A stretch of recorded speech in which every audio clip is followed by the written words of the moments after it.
Welcome into day number 2 at Fantasy Sports Daily. We have already replaced our co-host here on Fantasy Sports Daily.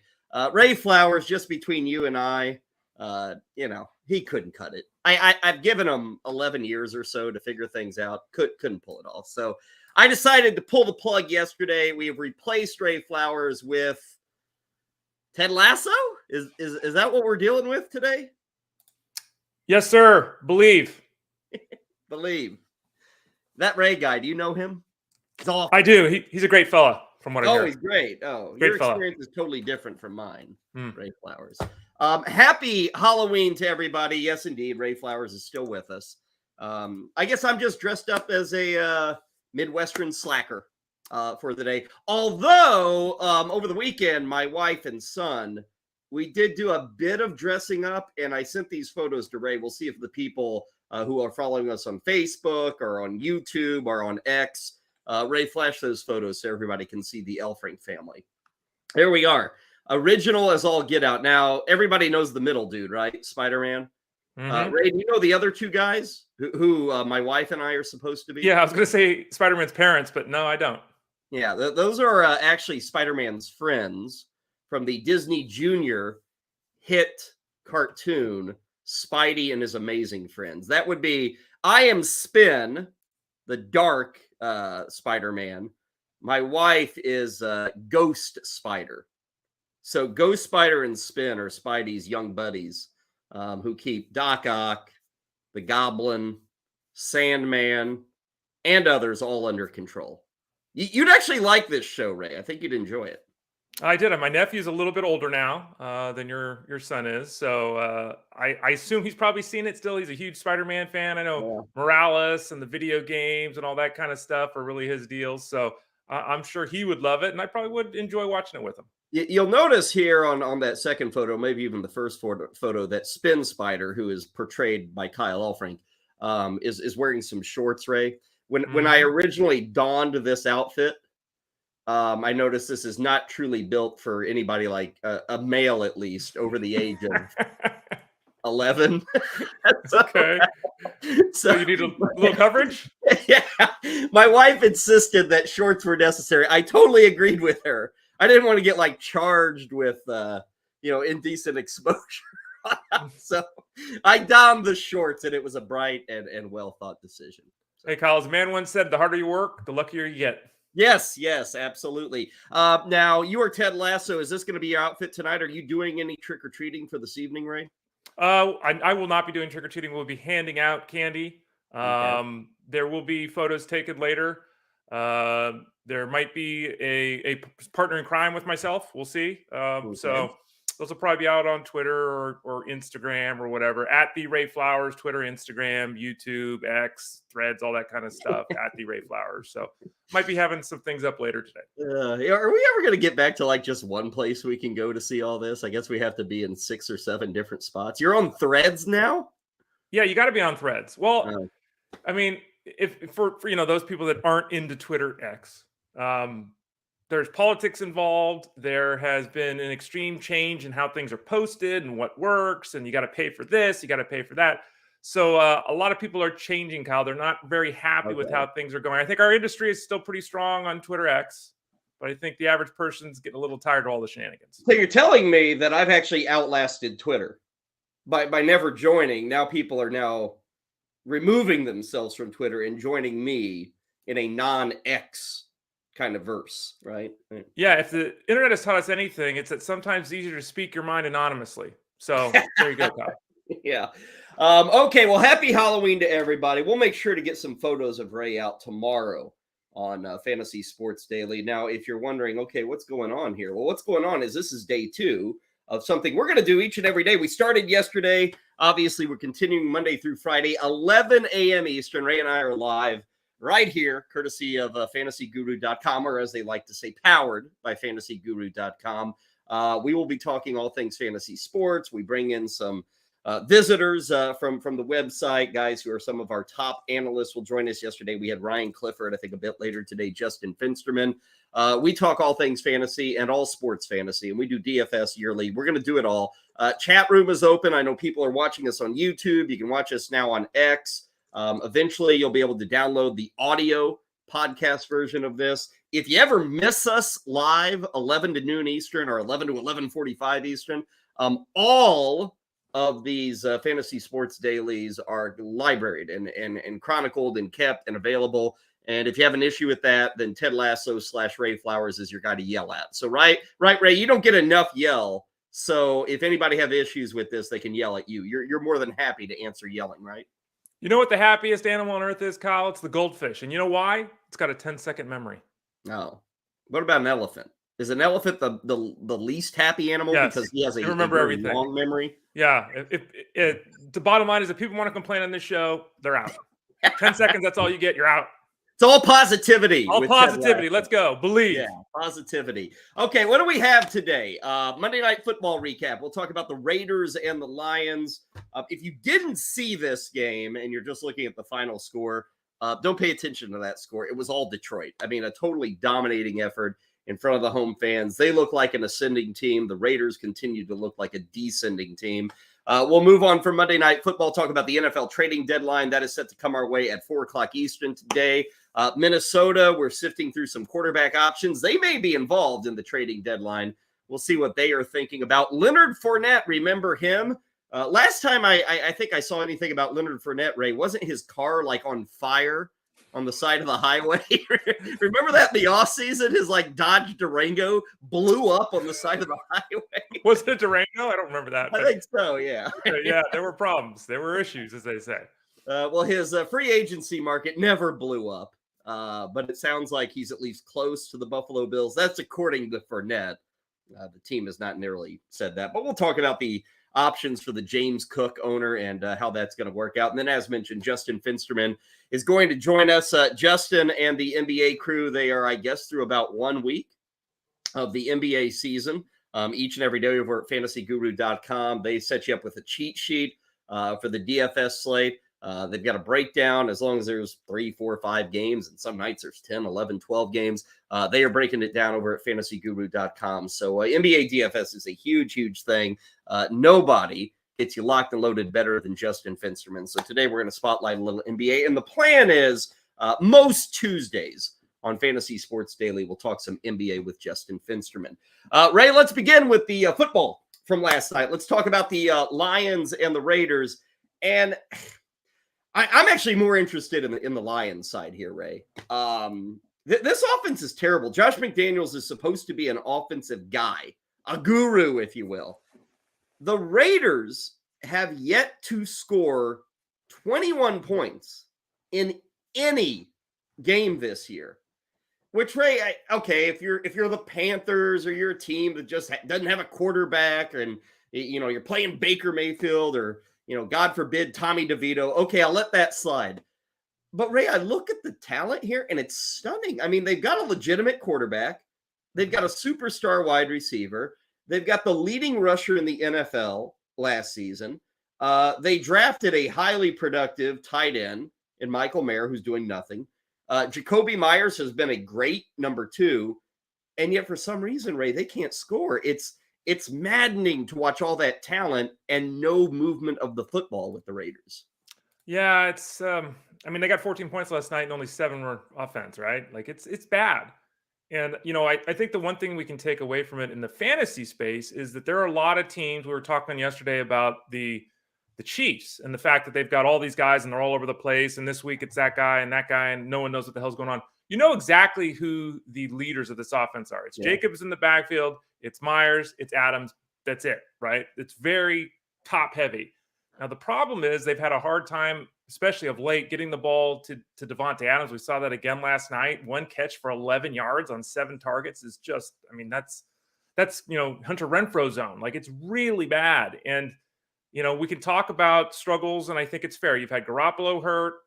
You've had, uneven play behind him at the quarterback position. Josh Jacobs and Jeff Mans talked about this on the Elite Sports Show, which is 3 to 5 Monday through Friday on SiriusXM Fantasy Sports Radio. That's East Coast time. He's talked about it a lot. Josh Jacobs just doesn't look like the player he was last year. You and I talked about this yesterday. So Jacobs isn't the player he once was. The passing attack has not been consistent. They haven't found a third option to throw the ball to consistently. It's Renfro run week. It's Hooper this week. It's Meyer this. Like, they can't even find a third option. So I think they've become a little predictable too, if that makes sense. And it just hasn't worked to this point. Well, and what's interesting with fantasy football is guys like Jacobs and Adams, those are the most important pieces here for a fantasy player. And you had to invest in those guys. Josh Jacobs, what else are you going to do? I mean, he's getting carries. He's still there. He's the guy. Like, you almost just have to tough it out. Grin and bear it. I don't know that there's really like a trade to be made. Davante Adams, Ray, I'm stunned by. Like, it's stunning that this guy who really every week for the last 5-6 years, seriously, 5-6 years, you can probably count on two hands the number of PPR efforts that have been bad for Davante Adams. Like, he maybe has 2 a year. This year, Ray, we got 3 in 3 straight weeks. And you see him slamming his helmet on the sideline, trading deadlines today. We've heard rumblings that Adams wants out. He's been public about saying, hey, my role sucks here. This was supposed to be better. I'm confused by this. And you know what? Sometimes you blame the player, blame the coaching staff, Ray. I got to. Davante Adams should be getting, and he got 7 targets. Hell, he should be getting 12. Like, Jimmy Garoppolo should be looking at Davante Adams on every single play. And if he isn't, go to Jacoby Myers. You know how many catches Myers had last night? 1. They were horrendous all around. At the very least, Josh McDaniels, I'm not in favor of midseason firings, Ray. Why not?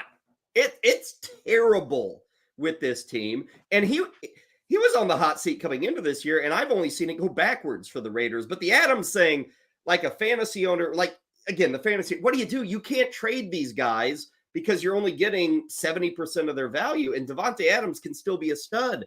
Josh Jacobs is still getting 15 touches a week.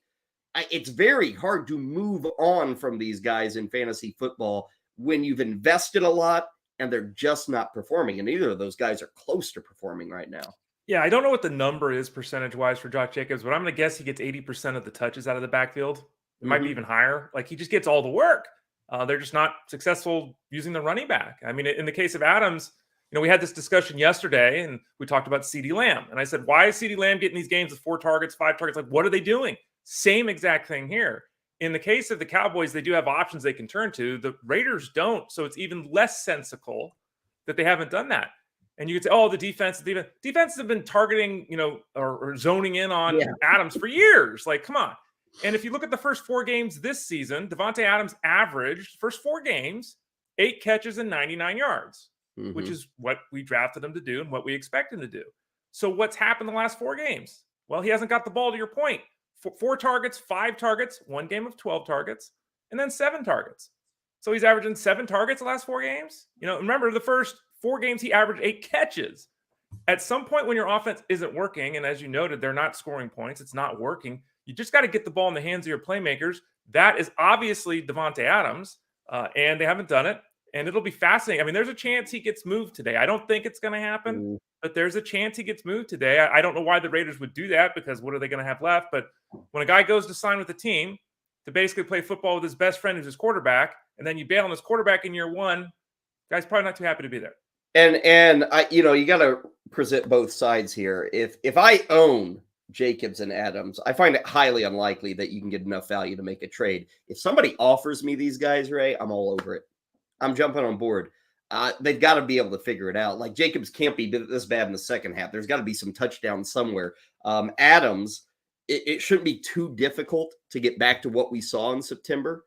As long as Jimmy Garoppolo's, I don't even care who the quarterback is, find a way to get the ball to Davante Adams. And I just want to continually blame the coaching staff on this one. And I don't do that a ton where it's a coaching, you guys don't know, but it's just not working in Vegas. And they've given Josh McDaniels everything he's wanted. Like, seriously, they've paid a ton of money for Jimmy Garoppolo. They retain Josh Jacobs. Nobody gets contracts. Josh Jacobs got a contract. Davante Adams is getting paid a ton. Drafting a tight end, Jacoby Myers, like, they've given him everything, and it's horrendous. And I would almost argue, Ray, on a pure talent basis, Raiders are right there with the Lions. Like if you stacked up quarterback v quarterback, running backs v running backs, wide receivers, tight ends. Now, people are going to laugh at that because where are the results? Look at the results of the Lions. Look at the results of the Raiders. Again, I think it's more the coaching staff not using these guys correctly. You look at the Lions last night. Amon-Ra St. Brown never has an issue getting targets. Sam Laporta, rookie tight end, immediately a huge asset. You've got David Montgomery, who was just a mediocre running back in Chicago, has looked very good. Last night, Ray, they turned to Gibbs. Jameer Gibbs dominates, absolutely blows things away. And as we switch gears to the Lions here, that may be the big question coming out of this game. Montgomery's probably out for week 9, I think it is. Or do they have a bye this week? Yeah, they're on a bye. But week 10 is when he probably is going to return. That's the hope. What's the deal in this backfield? Because like a Jameer Gibbs owner is saying, man, now we're cooking. I got my carries. I got my touches. The dude had 190 yards last night. He's just going to run away with this job. Is that the case, you think, with the Lions when they eventually welcome Montgomery back? By the way, Josh McDaniels, 12-25 the last 3 years as a coach. That doesn't normally keep you in a job in the NFL. He's the guy. If they let him last, he's going to end up at 14-31. Like, sorry, you don't deserve a job, dude. There's some teams that all they do is trickery, and then there's the Raiders. Like, you got to find the balance somewhere in the middle. But anyway, I think that Jameer Gibbs, they do have the bye, as you noted, in week 9. And so the Jameer Gibbs folks are super happy right now and about ready to be super sad because he's not getting 25 touches when David Montgomery is back. I'm fairly confident, if not outright believing, that he goes back to the 1B role. I really, we saw what happened last year, last couple of years with Campbell and what they do in Detroit. And last year it was Jamal Williams at the goal line, and he got his carries. But obviously they always had Swift there, who was more talented, more dynamic. They didn't do it. It's very easy to draw a parallel and say, well, David Montgomery's the new Jamal Williams. It's very easy to do that. Stylistically, it's very easy to do that when you look at his performance. It's hard to remember for some people because it's been a while, but David Montgomery's got 6 touchdowns in 5 games on the ground. He's been heavily involved. You look at his carry totals and 21, 16, 32, 19. He's averaging 20 plus touches a week. So Jameer Gibbs probably sits in that, DeAndre Swift zone from last year, which is 8 to 12 touches. Hopefully 3 or 4 or 5 of them are in the reception zone. But he's really going to need to get in the end zone for it to pay off because David Montgomery's going to come back and take over the backfield. Yeah, pretty easy victory for the Lions. They are on cruise control. Probably not a contender, but certainly trending in the right direction there as they get that relatively easy win against the Raiders. Leads us to today. We talked about the trading deadline, 4 o'clock Eastern, so we're about 5 hours away. Ray, I mean, there's rumors circulating. The NFL trading deadline has become a bit more entertaining over the last 5 to 10 years. We've heard names like Saquon Barkley, names like Derick Henry. Obviously, the Vikings are looking to add a quarterback. It's sometimes easier to trade the defensive guys. Yesterday, Leonard Williams goes from the Giants to the Seahawks. Pretty big move for Seattle to strengthen their D-line. But like Henry and Barkley, again, these are huge names, Ray, and they would kind of shake the foundation of the NFL if these guys moved on. But the Giants are telling us Barkley is going nowhere. Derick Henry, I think the Titans said, well, we'll take calls, but we're not looking to move Henry. Adam Schefter had a report yesterday that there was no renegotiation of Henry's contract, makes him a little more difficult to trade. Do you think we see anything on the offensive side in the next few hours? It's a great question, and it's one that a lot of people have been asked in the fantasy space because obviously, if Barkley or Henry gets traded, it's not just where do they go, it's the impact on the teams they leave. I don't think anyone would care in the Giants' backfield. I think everyone's salivating with the Titans and thinking, Tajay Spears could be something. So it's the both-sided nature of it, all the deals. I don't know. I mean, it's so tough because I've seen people that want to make trades. They want to pick guys up off waivers. They want to make trades. And if it's predicated on a move happening, that's tough because we just don't know. I like to deal in the known versus the unknown. I would say that I find it unlikely that the Titans will trade Henry. And like you mentioned, the contract being one piece of it. I don't know why the Giants would do it unless they're just not in on Barkley long-term because he's their offense. If they trade him, they're done. Their backfield, Brightwell's hurt, Gray's hurt. Like, what would they even do in the backfield? Matt Brady would get hurt if they gave him 15 touches. So I don't know, Kyle. I mean, the NFL is not like the other sports. Traditionally, we don't get a bunch of huge name players moved at the deadline, but I guess we'll see today. Well, here's the problem as I see it. Who needs these guys? Who wants these guys? Like, if you look at the landscape of the NFL, I don't see anybody that you point to and go, oh my gosh, they need the improvement that Saquon Barkley would give them. I'm not saying Barkley wouldn't improve. He would improve, but is it worth what you have to give up? Kansas City. Wow, that'd be great to have Derick Henry, Saquon Barkley, but they don't use their running back as is. Isaiah Pacheco's just fine for what they want to do. And so many teams are like that. Like, you could say, well, Atlanta, New Orleans, no, they've got their system. They've got their guys. Seattle has their system, has their guys. Philadelphia, Dallas, Miami. Sounds like Buffalo's getting Leonard Fournette. Like, Buffalo would be an obvious spot. But then again, would they even use Derick Henry enough? The one team, and what's crazy about the team I'm going to throw out here, Ray, is everybody's talking about this team in one aspect, and they're not even talking about the aspect that I'm going to throw out here. Minnesota. Ray, if you're going to have a bad quarterback, and there are a lot of names, they could go Tannehill, they're talking Case Keenum. I mean, hell, grabbing Matt Ryan out of the Fox booth or Nick Foles off the Colt McCoy, these free agents. Whatever you do, you're not getting anybody who you say, wow, that's an upper division starting QB. You're not getting that.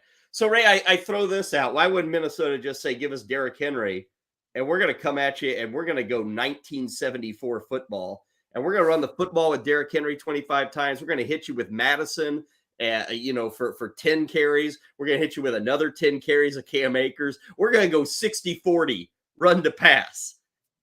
Now, that's a waste of Addison. That's a waste of Jefferson. Fantasy owners would be screaming to the rafters if they saw a team go that heavy with the run. But I wonder if Minnesota could pull a rabbit out of their hat and just go in the other direction. Still add a quarterback. They could still get a guy for the 7th round pick, but maybe say, hey, dude, we're going to lean into the run and go get a guy like Derick Henry. It's really interesting. I think, and it seems to me that there is even more of a growing disparity the last couple of years. And maybe it's because we're paying more attention in the fantasy game. Maybe it's really the case. But you can win football games while you're mucking it up, right? In the old days, when we were younger, there was a running back that got 22 touches each week. There was a receiver that got 10 targets every week. And that's how the offenses worked. And now a quarterback that you hoped would throw the football 32 times. Right. Yeah. And now you have teams like you talk about a 60-40 split for the Vikings. The Vikings are like 80-20 pass to run right now. Like, they don't even run the football, right? And then you've got teams like the Titans and the Falcons that all they want to do is run the football. And they don't pass the ball effectively, and their quarterback play stinks. And they have star players that they don't utilize, right? They're just trying to win a game 17-16. So it's very interesting because, like, the Raiders, another team we were just talking about, Raiders aren't a great team, but like you said, they're good enough to win football games. That comes down to the coaching aspect of things. So I don't know if the Vikings would be willing to do that. They have not run the ball effectively. They had issues with the offensive line. Madison Akers looks bad. Madison doesn't look very good. Would they go that route and switch things up? I don't know, but they're 4-4 and they have a legitimate chance to make the playoffs. I don't think they're a very good team. Like, I've watched most of the time I watch them this year. I'm like, this is not a good team. Yeah. They're in the mix, but do they believe, to quote Ted Lasso, do they believe they're in the mix and they really can make the playoffs? Or are they looking at more objectively and saying, let's start looking toward the future? And here is a critical difference between baseball and football. At the trade deadline in baseball, Ray, just getting to the playoffs, that's worth making a move. Because as we have seen this year, Arizona, Texas, wild card teams who don't win their division can make it to the World Series. In football, Ray, let's say the Vikings make the playoffs. They're not really a threat. No, they aren't. It's not like you can run the table as a 7 seed, maybe, but not with Sean Mannion as your QB or Nick Mullins. And give me a break. So that there's no, everybody else makes the postseason, but is there really worth the spend to get a Derick Henry just to get the 7 seed and to get blasted off the field 32-14? In the first week of it. There's no push for that. So that limits it. I get it. We all want to make the playoffs, but a franchise like Minnesota, they've made the playoffs fairly regularly. It's not like, oh gosh, this is our chance and we lost Cousins, but we still have a great team. there's really no push. They might be able to make the playoffs, Ray, even without a trade. They might just be able to tape and piece the thing together and still get the 7th seed in the NFC. Like, looking at the NFC right now, Ray, Philly, Dallas, Detroit, Seattle, San Francisco, 5? That you feel good about to make the playoff? I don't really like Seattle that much, but first place in the West. They're there. I know they're there. After that, there's like 7 teams competing for 2 spots. Minnesota may come out of that. They might be able to do it. So that's another issue we've got with the trading deadline. We shall see. Denver's been a place that's like, dude, you've got to trade, right? Get rid of guys. Sean Payton Ray yesterday said, no, we're not. I think what he said, though, is we're not shopping guys, which does not mean they won't trade guys. It's kind of a semantical reasoning there. We're not shopping, but if somebody wants to come and pay us, we'll give you Jerry Jeudy or Cortland Sutton or whomever. There's still a possibility there for a trade, I think. Absolutely. And you know how this is. People will ask all the time, well, do I sell Jamar Chase? And I'm like, well, no. But if someone's going to offer you 4 guys, okay. So there's always the price. And you can always, it's always the same thing in the fantasy space. Do I make the trade A or B? Well, tell me more. What's your scoring setup? What's your team look like? There are certainly scenarios where, we weren't interested in making the move, but they called and offered us a Ferrari, and we're not going to turn that down for a Hyundai. So, yeah, we'll see. Again, I'm not expecting huge things here, but we'll see. We got some time left here before the 4 o'clock Eastern deadline today. And again, there are other ways of improving your team. Buffalo, sounds like they're interested in Leonard Fournette. Ray, that's not good news for a James Cook owner, is it? But how do you see things working out if the Fournette news becomes official? Yeah, it's really difficult with Fournette. With the Bills, because, you look at this, and I wrote about this in the trending piece over at fantasyguru.com. Comes out on Monday. One of the staff that does it, but I wrote about the Bills. And you look at Lat Murray is always on the field in 2-minute drills and on 3rd downs. Okay, and he doesn't do anything.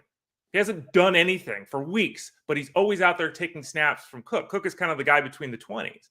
Now, I think the belief is that Fournette would basically come in and, I don't know if usurp Murray is the right way to say it, but I don't think that Fournette shows up in Buffalo and now he's getting 15 touches a week. I think James Cook is flashed pretty well. I think he's shown some skills. I think the performance has been there. He's been with the team for a couple years. So I think he'd still be in that 12 to 15 touch zone. I think, we would then get Fournette ostensibly replacing Lat Murray.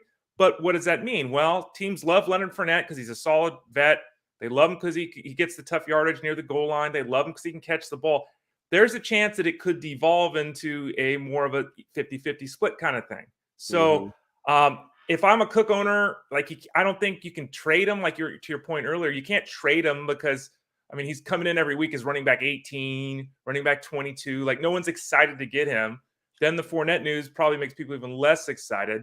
I would still expect that, the leader of this backfield is James Cook. But unless he gets more work at the goal line or more involved in the passing attack, which seems unlikely with Fournette coming into town, it's hard to see his performance in the fantasy game growing. Yeah, that's the catch. I think James Cook is fine as an NFL running back for fantasy purposes. You're just not getting touches in the green zone inside the 5. So touchdowns continue to be even more difficult when you have Fournette. And the difference, as I see it, with Fournette and Latavius Murray, Latavius Murray throughout his career, we're 10 years into his career. The guy's 33 years old. So he is not the guy he was when he was 25 years old or 26. And I bring that up, Ray, because, Latavius Murray is not awful in terms of catching the football out of the backfield, but I think Leonard Fournette's a little more accomplished there. I think Fournette would give them the threat of throwing to the running back out of the backfield a lot more. So I think this is almost like we want to improve a little bit on Latavius Murray. And so when we line up Leonard Fournette, the defense has to at least think, well, maybe they are going to throw it still. That there's not really that threat nor that consideration from the defense when Lat Murray's out there. So I think it's a good move by Buffalo. Their offense has not been clicking, if you will. A lot of that more in the passing game, but Fournette is a help. And you use Leonard Fournette for half a season, and I think it can work. And that's where we'd be at. Now, I have no idea what shape Fournette's in. We don't have this official just yet, but I think it's a good move by the Bills. And Ray, I'd probably, if I was looking at my waiver wire tonight and I was looking for a 5th running back, if I could spend $5 on Leonard Fournette. I'd do it. I'd go out and make that bid. Yeah, you know how this always goes. If it's reasonable, right? If he, you have waiver priority and you're, 12th on the list, add him. If you have the first priority, don't. If you have to spend 25% of your budget, don't. Because again, I think Fournette's a good addition, but I don't believe that. I just don't believe that he takes over the backfield. But we've seen this a lot. If he's catching 5 passes a week, right? He's getting 4 or 5 carries in a PPR setup, at least that puts him in the 10-point-a-week zone, right? And that's usable in some formats, especially with injuries and buys. Couple of other things, QB stuff. Arizona, surprise, surprise, says they aren't going to use Josh Dobbs in week 9. It doesn't necessarily mean Kyler Murray is your starter. We're going to have to see how this plays out for Arizona. We are told they're making the move from Dobbs because they're just not liking the tape. That's what we're told. Now, if it's not Kyler Murray and it's not Josh Dobbs, I guess it is Clayton Tune, who actually made a few waves in the preseason, but I don't think anybody needs to worry about that. A couple of updates on other injured quarterbacks. Of course, Kirk Cousins, torn Achilles, he's out for the season. Matthew Stafford, a strained UCL in his thumb. He's day-to-day. Kenny Pickett, rib injury, has a chance, according to the Steelers, to play on Thursday. I don't think that's going to happen. And then Chicago, Tyson Bagent is expected to play again in week 9, another week without Justin Fields and that dislocated thumb. So that gets you up to date on a Tuesday. Good luck to everybody on the waiver wire tonight. Ray and I may talk about a few names tomorrow that you can take a look at, maybe some guys that you consider in the second half of the season. We're back to bye week, so make sure to check your active roster, your usual roster, and see where the buys land for week number 9, and maybe that will force you to do some things on the waiver wire tonight.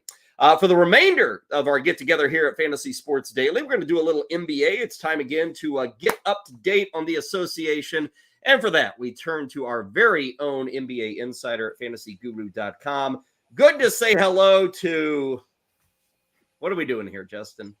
What is it? Come on and slam, and welcome to the jam, Kyle. What's going on? This looks like, are you trying to be Charlie Villanueva or something? What's going on? I knew you would say something like that. I thank you guys so much for having me, and congrats and mazel tov on the new show. I am a Space Jam character. I have a Michael Jordan Space Jam jersey on. Here's the figure that I tried to kind of mimic. I got the armbands a little bit, got the basketball hoop in the back. I got the shorts. For those that know the movie, as Daffy Duck would say, I found the shorts. So I'll just say that right there. And guys, it's great. I'm running it back from last year because this year, when my daughter was born, she got a Tweety Bird Space Jam jersey. So we haven't been able to wear that yet. So my wife got the Lola Bunny jersey. I got Michael Jordan. So we're half the Space Jam starting lineup at this point. Now, is it going to be cold where you're at today? Where I'm at, it's like going to be 33 degrees. It's going to be frigid tonight. You can't go out in the weather looking like that, Justin. Kyle, we've worked together for over a decade in this business. We commit to the bit. Oh, geez. Is it going to be cold, though?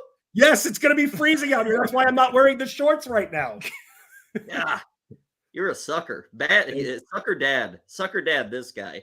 But hey, you know what though, Kyle? For the first time in my life, look at me. I got long pants. I got long sleeves.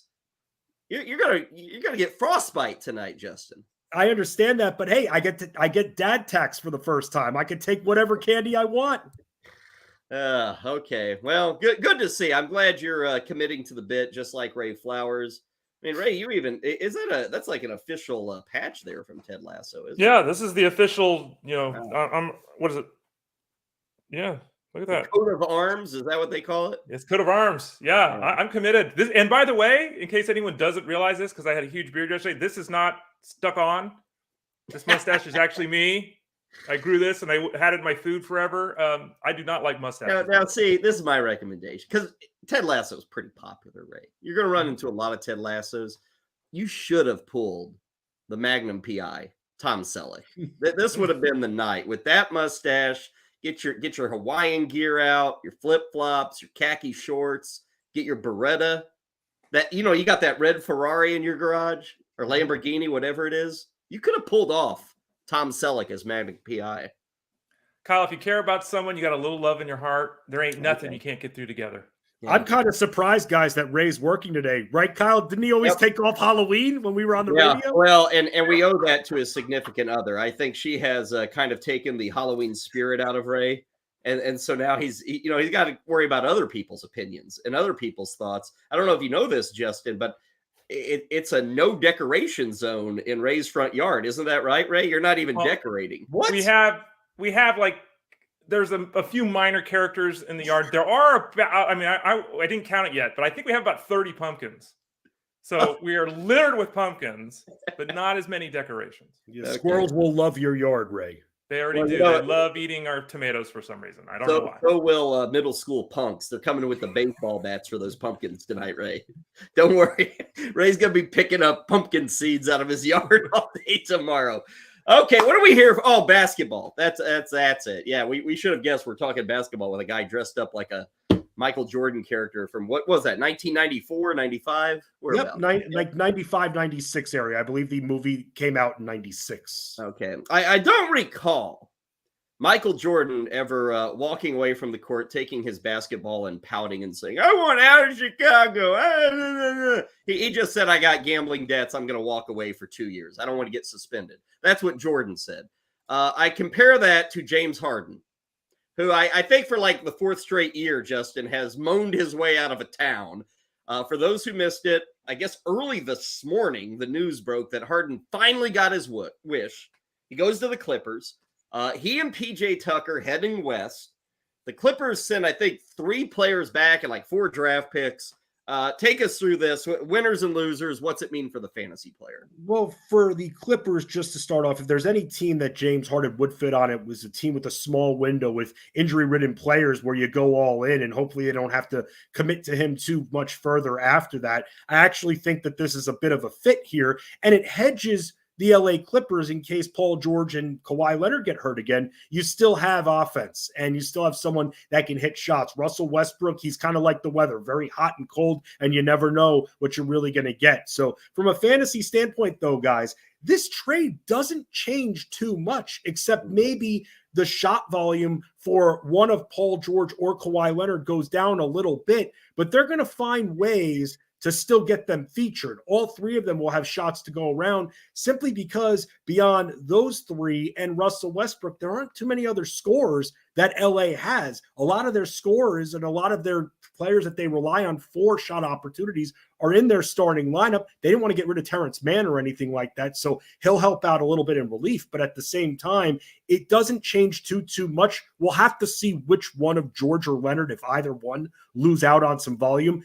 The one thing is with Russell Westbrook, who doesn't need a lot of playing time to really stuff those stats, doesn't even need to be a good shooter, better attacker. He might have the ball in his hands a little bit less because James Harden is ball dominant. So there's a little bit of fantasy impact. Now on the Philly side, Philly, from a reality standpoint, actually got themselves back some defensive pieces, which will be good. This is a team that's prided themselves on defense over the last few years, and getting back guys like Marcus Morris and Covington and even KJ Martin, who's scrappy. Nick Batum, he takes awful-looking shots, but he's still scrappy on the perimeter on the defensive side. So from the offensive standpoint, doesn't change really a thing when it comes to Philadelphia. But from a defensive standpoint, it makes me wonder whether or not we're going to be attacking Philly as a whole as much moving forward in DFS. Kyle Elfrink, Ray Flowers, and Justin Fensterman here on the show. Justin, you can follow him on Instagram, X, @FenstySports. Anfernee Simons has a thumb issue. It's torn. He's looking at maybe a month out of action for the Blazers, Justin. So who benefits from a fantasy standpoint with the ability now to be on the court more because he is obviously out? Well, there's 2 players, Ray, one of them being Shaedon Sharpe. And we've been looking at it, and I've been actually talking to people a lot about his props as well. They were very low to start the season. Now, naturally, the books are catching up. He's going to be in for a good amount of shot volume, should continue being a consistent double-digit point scorer. Portland doesn't have a lot of established shooters, and what benefits the Portland shooters, their rookie Scoot Henderson, not known for his shooting. So he's trying to find where he could best shoot from. And that's going to take a little bit of time. He's also running the point, meaning I'm guessing the Blazers coaching staff, unless he has the lane, are going to encourage him to pass off a lot more. But look who else they have. The reigning sixth man of the year, Malcolm Brogdon, who was a throw-in in the Drew Holiday trade when he was sent back east. And it was actually, I thought, even though a lot of people thought it was a throwaway, he might be traded or even waived. I think this is a very good veteran piece for the Blazers to have, a good combo guard and someone that we're going to have to really start looking out for while Simons is out, someone who's going to have time with the ball, can produce in multiple categories, will stay, in my opinion, relatively cheap in DFS. That's another big beneficiary that I also think has some season-long fantasy appeal for the time being. Justin, by the way, you can follow his hoop work with us over at fantasyguru.com. My nephew's favorite player in the Bay Area, it's changed a little bit throughout the years, but his favorite player was Jordan Poole. And so Jordan Poole's obviously gone now. He's all disappointed. I think he got his Wizards jersey. I'm not sure about that. That's a waste. I know, right? Well, he's the number one option now for the Wizards, right? So talk to us about what Jordan Poole's value is. Is he, in the DFS space in particular, matchup dependent? Do you just roll him out there? There's some highs there with Jordan Poole. There's also been some lows, Justin. Jordan Poole, to me, is your GPP guy right now because I don't want this guy. I'm mainly a cash player. I'm a little bit more conservative. I like single entry, and especially with cash too. I like playing in cash games. I believe in the Jeff Mann's mentality. You double your money and you have that slow build of success. Then you never have to hit that deposit button again on any of these sites, which are the enemy. But at the same time, when it comes to Jordan Poole, the world is his oyster in DC, in my neck of the woods, when it comes to shot volume. But what else is this guy going to bring? Is he going to score 30 points a night necessarily? I don't think his shot is that reliable. And I'm watching this guy take horrible shots like a teenager who's a ball hog when it comes to youth league or anything like that. It's terrible. But that's what they are now. They're rebuilding. He's your, like you said, Ray, their number one option. But if he's not going to also give us boards and a few dimes as well, being the combo guard that he is, like Tyus Jones do a lot of the playmaking, that's not going to help us. Why spend $8K on Jordan Poole if we have to all of a sudden, like we used to back in the day for Danny Granger, pray for 26 plus points? The Wizards move at a ridiculously fast pace to start the year. Tops in the league. And that's great. And you think for Poole, okay, more shots. But when he faces the better defensive teams where the pace is slowed down and works against him, he's going to screw our lineups up. And that's why, to me, until that price point goes down, until we see if he can consistently produce in other areas, for the most part, cash, I'm staying away from the guy. Not excited. And to follow up on that, another guy who had, 50 points over the weekend, but in that same game, 50 points, no assist. And he's about the same price tag most nights, on DFS, 75 to 8K. Zach LaVine. Take me through a player, because he's kind of like Jordan Poole, right? Where okay, 50 points is great, but my God, 0 assists. It's like, is that really helping you? And I guess 50 points does, but last night he had 23 with 1 assist. Like, it's kind of useless from the fantasy perspective.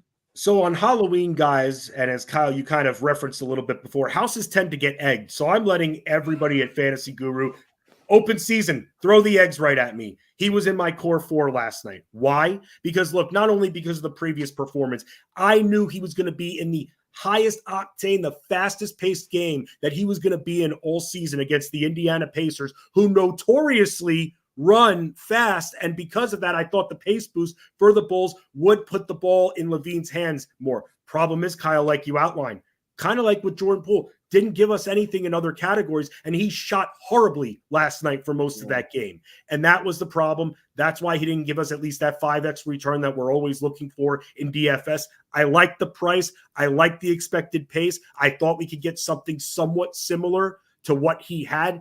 And instead, what I should have done instead was go with my original instincts, which was maybe pivot to go and put a little bit more emphasis on a Nikola Vucevic, who I knew could beat Miles Turner, but at the same time, almost said Miles Sanders across the screen, but Miles Turner. But when it comes to Zach LaVine at this point, man, you can rely on him for that scoring, but kind of like with Jordan Poole, you don't know what else you're going to get. I tried him in the fastest game possible that he was going to be in, and it didn't work out. I learned my lesson. Okay, lesson learned. That's all we can ask for. Speaking of last night, a couple of other guys who had big evenings. They've had great starts. Now, we're only a weekend, but I'm wondering, Cam Thomas in Brooklyn, I think he's had 30 points in every single game. Tyler Herro in Miami. Are you buying these 2 hot starts from these 2 guys to begin the season? Well, luckily for Cam Thomas, Nets players keep getting hurt. They lost yet another starter last night. And we saw this last year too, that when Nets players started getting injured, Cam Thomas had these explosive games. Is this guy going to be averaging 30 points a game like he's Embiid or something like that? No, but let's look at the Nets right now. They've got really nothing in the front court to help them scoring wise. Dorian Finney-Smith has been excellent at filling in, which he tends to do, but you can't rely on him for full consistency. Nick Claxton has been hurt. Cam Johnson, who makes his money pretty much from shooting the basketball, hasn't been in. He's been hurt as well. So that's opened things up. And now Spencer Dinwiddie, who I loved last night in cash, and then he gets hurt short 13 minutes into the game or into his playing time. He's now potentially going to be out with an ankle injury. So Cam Thomas's value is safe for right now. But soon enough, these sites are going to price him up to that 7,500 range if he's going to be scoring 30 a night, that 8K range. And that's where we're going to have to be a little bit careful. What about a Herro in Miami? So Tyler Herro I'm buying into. Let me tell you from the mental standpoint for Tyler Herro was as good as gone this summer. It was said, kind of like the prophecy of James Harden for the last month and a half, ending up in LA. Damian Lillard was supposed to end up in Miami, and Tyler Herro was going to be part of the package that was going to go to Portland or wherever, whatever third team was going to be involved. And he's now there. He wants to make a statement. He's healthy. This guy's a good combo guard. They need to keep letting him run the point a little bit more. Kyle Lowry deserves to be in a museum. He's old as hell at this point. He's almost Ray Flowers' age. But oh my gosh. they need this guy to be running the point. He's quick. He's a good shooter. He doesn't need a lot of time to score. And from what we've seen, guys, also helping out on the boards a little bit more too. So Miami doesn't have a lot of proven pieces. Bam Adebayo was out last night. He's going to get his set of shots and time with the ball. But I think they need Tyler Herro having the most usage behind Jimmy Butler on this team when all's said and done this year.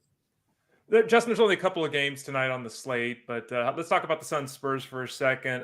Bradley Beal's already been ruled out. Devin Booker looks like he's going to be out yet again. Who steps up for the Suns? Those are two pretty big name scorers, at least. They're going to look like be out of action this evening. So it's weird to say this name, guys. I feel like he's been around for as long as I've known you, even longer than I've known you, which is 13 years. Eric Gordon. I mean, not only been running the point, but he's been taking 15 shots a game. We'll take that. Kevin Durant can't take every single shot. And although there are pieces that you can't really rely on, I mean, Grayson Allen has been hot and cold. So he's been someone that's really been on the ball. Now, let's talk about Josh Okogie, because for those that are hanging with us in Discord, Josh Okogie, I placed 10 bets so far, and I write up all my bets in the Fantasy Guru betting Discord channel. They're all there. They're listed. You'll get notified. I don't force bets. But Josh Okogie has been involved in 2 of those bets. Why? Because I know he's a good defender. He'll play deep into games, and he's actually a good shooter. But I've learned, especially last game, he's not prioritized, even with those other guys out. So he's in there for the defense, so we can't rely on him as much. So really, you're looking at Eric Gordon, who you can rely on until either returns. And then Jordan Goodwin as well has been spending some time with the ball. He's been helping out a little bit more on the assist front. So it's really been the Eric Gordon show with no Beal or Booker. Kevin Durant is expected to play tonight for the Suns. I was looking at DK, most expensive guy tonight on a short 3-game slate, 10-5. A lot of guys in the 9s, some guys in the 8s. $7,900 for Victor Wembanyama. Can't complain about the first few games. He's playing tonight. Thoughts on Wembanyama? I mean, it's interesting because we saw them commit 30 minutes to him, which makes me feel safe here. 3-game, I don't mind with Wembanyama. We're going to see how good Yusuf Nurkic is. Now, Durant's going to be on Wembanyama a good amount too, because what the Spurs do is they have Wembanyama playing an outside-inside game. So he's more on the, I don't want to say the perimeter, but he's more on the perimeter and at the elbow. So it'll be interesting to see what happens. But anytime Yusuf Nurkic switches on him, Wembanyama is going to have the advantage of being able to get to the basket. I don't hate that price point tonight for him. But again, you know that if there's any kind of blowout one way or the other, that's the one thing that I'm afraid of. They'll have no problem popping the Spurs of only playing them 20 to 25 minutes. And that scares me a little bit. Last thing for you, Justin. I want to go back to last night. Memphis loses to Dallas. Heck, they were the home team against the Mavs. They lost by 15. We know about the situation with Ja Morant in the early stages of his 25-game suspension. Before the season, They lost their big man down low, Steven Adams, for the season. They're 0-4. This was supposed to be kind of a Western Conference contender. 0-4. How are things going fantasy-wise for the Grizzlies? Has it been as bad for individual players as it has been for the team? Overall, the team is just a very poor shooting team. Now, when you look at the numbers and the analytics a little bit more, and you see the pace that Memphis is operating, they're top 10 in the league, and you're expecting this team to be a little bit more fruitful when it comes to the points production. But when you are in those matchups where you're a fast-paced team and you're not hitting shots, it's going to work against you. Hence why they're losing these games. If you're hitting 34% of your shots, which I believe is bottom 8 in the league, that's not going to help you even when you're a fast-paced team. This team needs Ja Morant back. He's got another 22 games left, or 21 games left in his suspension. They need him back. Marcus Smart has been solid for fantasy. I mean, he's going to get you your steals. You know he's going to get you your shots and everything. He's going to be on the ball a lot. So besides him and Desmond Bane and Jaren Jackson Jr., it's kind of hard really relying on anybody else for fantasy. It's really just those three for now. And here's the problem, guys, and this is where it's going to be annoying for fantasy. Ja Morant comes back. All of our trends, we might as well cut them off. It's going to change the pace. It's going to change the priority. It's going to change the usage. Everything is going to change when this guy comes back in the next 20 or so games. We hope he's back in the next 20 or so games. That's it. You never know. They better hope he's back. Like you said, they're supposed to be a contender. Losing Steven Adams, by the way, more impactful than you'd think. Beyond fantasy, this guy's just a shark. He's a good defender, and it really just stinks that they don't have him. I almost feel bad for them because of that. Plan is every Tuesday here on Fantasy Sports Daily, we're going to talk some NBA with Justin Fensterman. Tonight, a rather small slate, 3 games. Knicks Cavs at 7:30. Spurs Suns, 10 o'clock. Another chance to watch Wembanyama. Magic Clippers at 10:30. And again, James Harden traded to the Clippers. Won't be in the lineup tonight, you'd have to think, but will eventually for that LA squad. With the 3-game slate, that's usually a GPP kind of setup. I know you're going to be in Discord tonight. Cheat sheets or write-ups, Justin, do we have that for tonight? Yes, so Serge Singh, who's been excellent, who does projections, just excellent. He also hit a big bet last night. Smart, and this is where injury news is crucial here. Found out Kyrie Irving's out. Luka Doncic, triple-double, was at plus 230 or something like that. He took it. He hit it. It was awesome. A good betting night for us both. So he'll be on the cheat sheet, and Armando Marsal will be on the write-up for the short slate. I'll be floating around Discord, not only in the DFS NBA channel, but the betting channel for NBA as well. And also, Kyle, if I could promote, every Wednesday, watch along Wednesday in the DFS NBA Discord. I'll be sitting there virtually all night just talking about the games, giving my reactions to what I'm seeing. I'm going to pick different games so I can watch at least a half and talk about what I'm seeing from the team, what I'm noticing, who I think is going to be very involved long-term in their offense. We're all going to be sitting there together watching the games and reacting, and it's going to be a good time. You're going to have to do it on voice commands tomorrow night because you're going to be frostbitten later this evening in this Halloween outfit you've got. So going to be commit to the bit, Kyle. Yeah. Commit to the bit. You have committed. Thank you for committing to this bit on Tuesdays, Justin. Good stuff with the write-ups, the DFS coverage, the cheat sheets, the Discord. Thanks for popping on board. We'll talk to you soon. Okay, man? If I'm invited back, see you next Tuesday. Oh, you're always invited back. Absolutely. Justin Fensterman hanging out with us on Fantasy Sports Daily. He and the crew handle all things basketball. Now, that is not the only thing going on tonight. NHL. We've got write-ups there for their slate. Pretty busy slate, I think, of the NHL tonight. So check out the work of Ryan Clifford and Jorge Pucks there. There's also more baseball. Last night, a pretty good game 3, Ray. The Rangers got a 3-1 victory. Tonight is the ever fashionable bullpen game in the World Series. So who's going to win this bullpen game tonight? Which I guess last night was kind of a bullpen game for the Rangers, but man, John Gray was great taking over for Max Scherzer. He was, and there's all that uncertainty now with Scherzer. Where's he going to be at physically? Is he going to be able to take the ball again if an opportunity arises? Rob Manfred came out and he was talking at the World Series, and he said the league is looking into pitching. And I don't know what that means.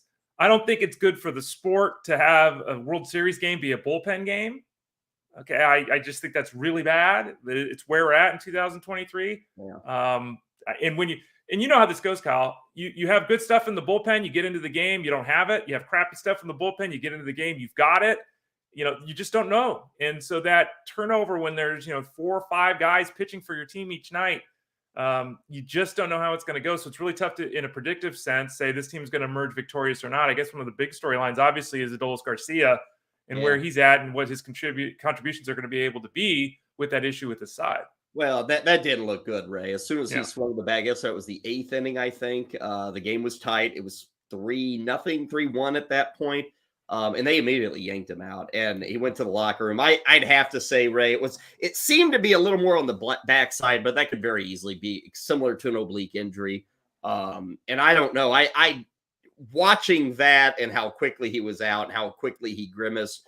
Like, that's an injury. If it happens in July, I feel like you're out for 3-4 weeks. Like, I really do. I hate to say I'd be shocked if he plays at all in the World Series. I mean, it's the World Series, but he's going to have to really tough it out, I think, to be on the field tonight or at any point really in the remainder of this series. Yeah, and obviously a historic playoffs to date, 8 home runs, 22 RBIs. His OPS is over 1,100. He's been the key offensive threat in the playoffs. I guess Yordan Alvarez could have an argument, but he didn't play as much. So he's setting records, and he's a vital piece of this team after that huge regular season as well. So it would be a significant loss if he's not able to play.